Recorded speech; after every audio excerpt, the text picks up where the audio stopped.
எனக்கு ஒரு குழந்தை நல்லபடியா பிறக்கணும்னு நீ தினமும் கேக்குற கேள்வியும் உன் அன்பும் பக்தியும் மனசை தொட்டுடுச்சுமா. நீ கூப்பிட்ட குரல் எனக்கு கேட்டுடுச்சு. எதுக்கும் பயப்படாதம்மா. பயம் இருந்தா அங்க சந்தோஷம் இருக்காதுமா. உன்னை பேசுறவங்க உன் கஷ்டப்புச்சுல பங்கு எடுக்க போறது இல்ல. ஆனா உன் கூடவே நான் இருக்கேன்ல. மத்தவங்க சொல்ற சொல்லு ஒரு அம்பா இருந்தா என் வேல் உனக்கு கவசமா இருக்குமா. உன் வயித்துல வளர போற அந்த சின்ன உயிருக்கு நீதான் மா உலகம். அதனால நீ முதல்ல தைரியமா சிரிச்சுக்கிட்டே இருக்கணுமா. பூ பூக்கிறதுக்கு முன்னாடி வரைக்கும் செடிய பார்த்து பூக்காத செடின்னு சொல்லும். ஆனா காலம் வரும்போது அதே செடிதான் அழகான பூவை தரும். அது வரைக்கும் அந்த செடிக்கு தெரியும் தான் எப்போ பூக்கணும்னு.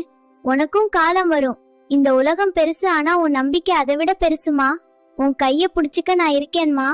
உன் மடி நிறைய போகும் காலம் வந்தாச்சு சீக்கிரமே. உன் வீட்ல ஒரு மழலை சத்தம் கேக்குமா. அந்த பிஞ்சு விரல்கள் உன் கைய பிடிக்கும் போது நீ பட்ட கஷ்டம் எல்லாம்